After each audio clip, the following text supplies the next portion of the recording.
Hello friends, I'm Neha and welcome back to my channel English Stories with Neha.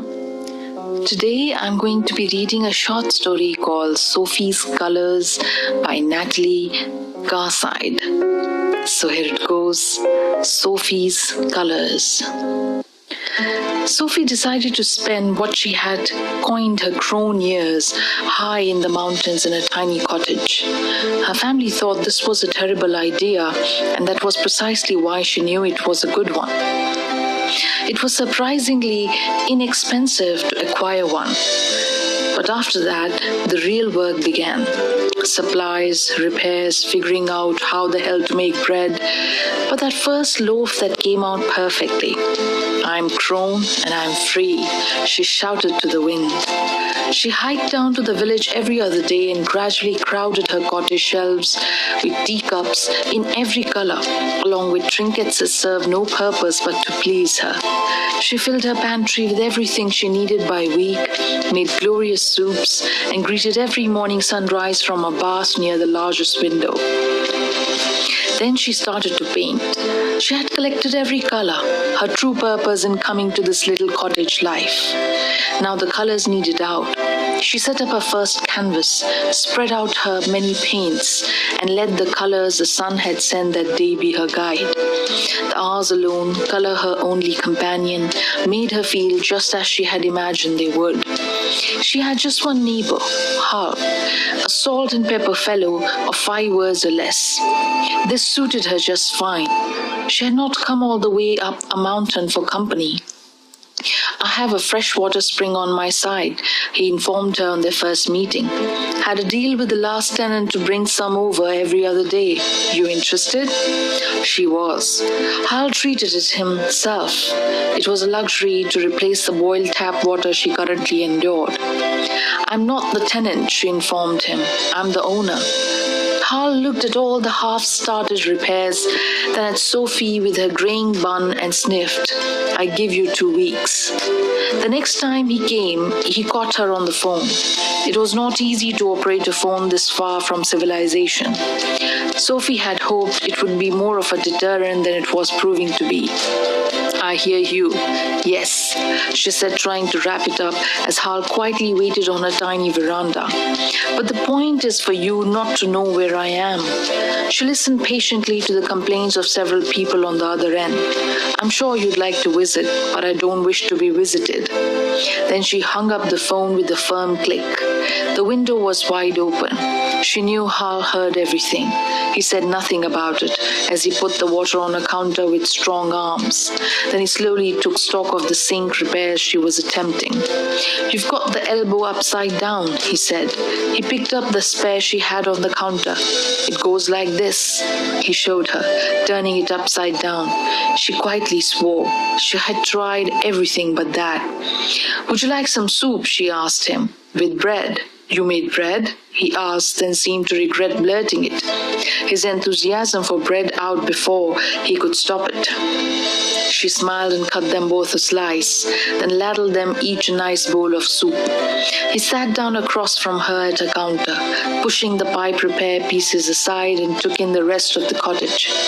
Today was a red day.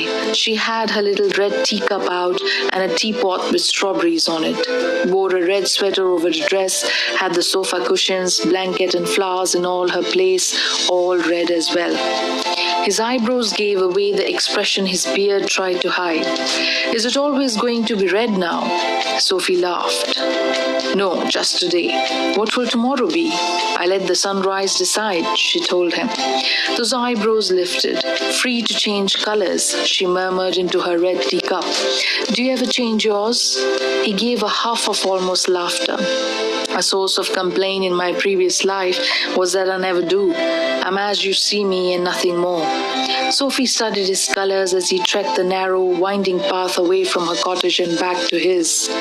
Hal was firm, solid, forest neutrals, as solitary as the trees round him, and as plain as the stone. The way he belonged to the mountain made him peaceful to be around. That was his color, she decided. His color was peace. Soon the cottage was crowded with paintings, teacups and skies, flowers and trees, pies and bread. Sophie painted everything. Every treasure the mountain and her life here brought her.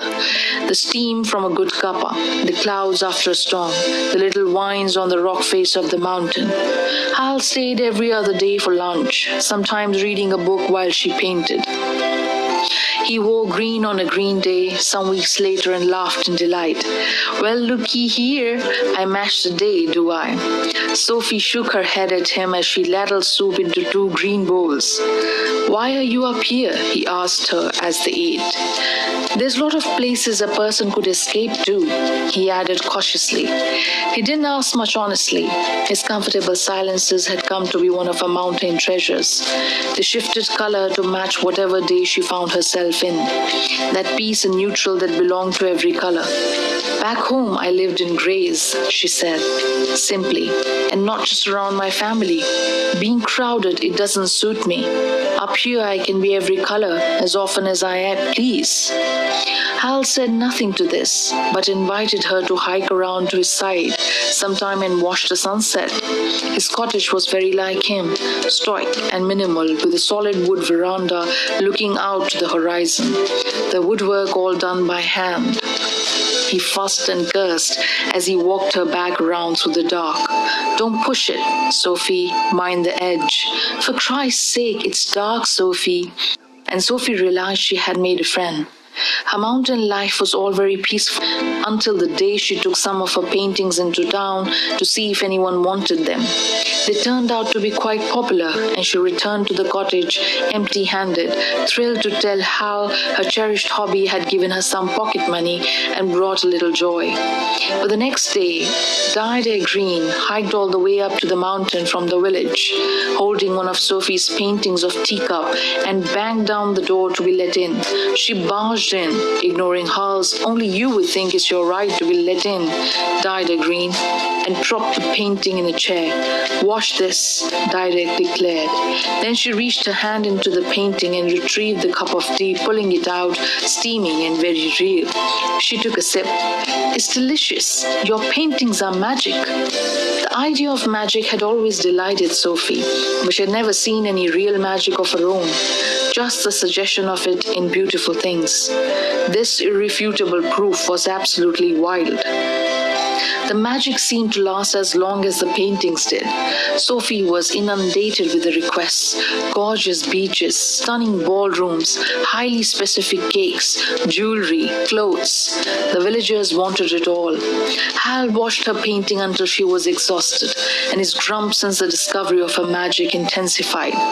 "They can wait, Sophie," he growled one particularly bad day when an unexpected downpour set her back on her latest beach painting before she hurried it inside. "Don't lose your joy of it." She burned a soup and ruined a bread and forgot to pick a new color. One morning, she was quite flush with cash, which was unexpected. Hal caught her counting it one morning, her mouth hanging open in disbelief.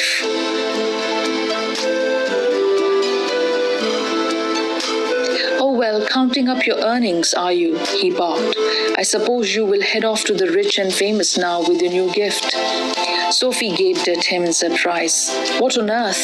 No, I thought I might improve the pipes though, get some reliable plumbing at last, improve that big window I love."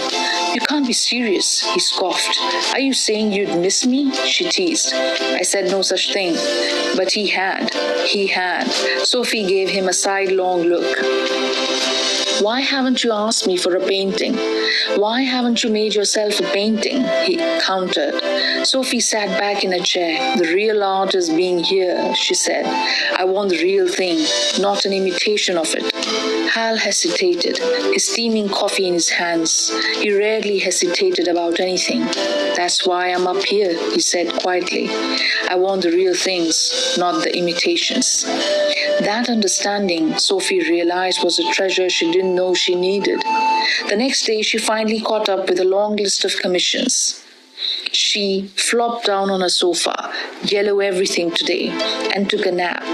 When Hal hiked over, she had no lunch ready, but he surprised her with a travel container of a piping hot stew.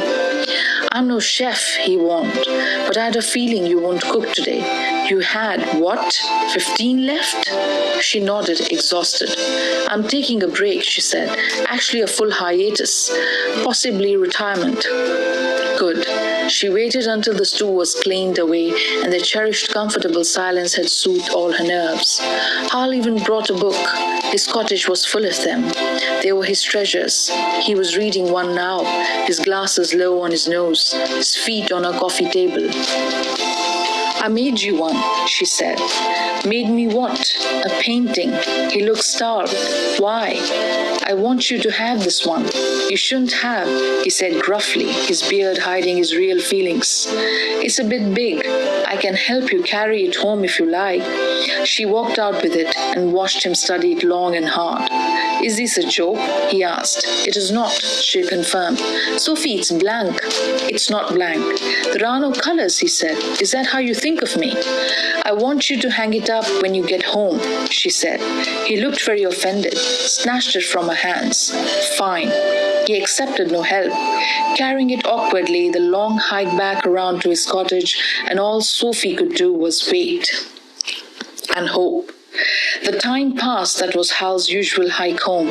Sophie went to the little hall between her rooms where she hung a machine canvas to the one she gifted Hal.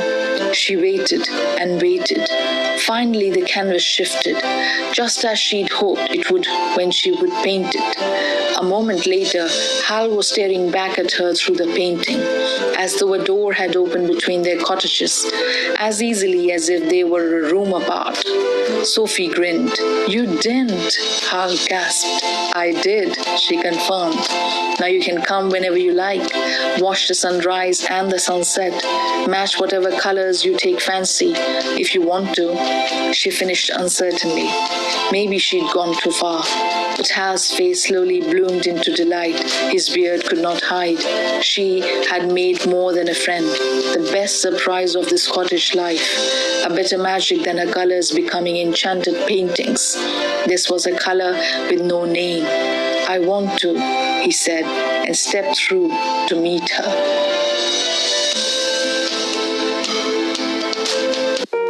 So friends, this was a short story called Sophie's Colors. I hope you liked it. If you've got any story recommendations, please mention it in the comment section, and I would love to read it to you sometime else. Also, I would like you to please like my content, comment, share, and subscribe the channel. So, with the promise to meet you again sometime else, on some other episode, some other time, this is me, Neha, signing off for now. Until then, take care.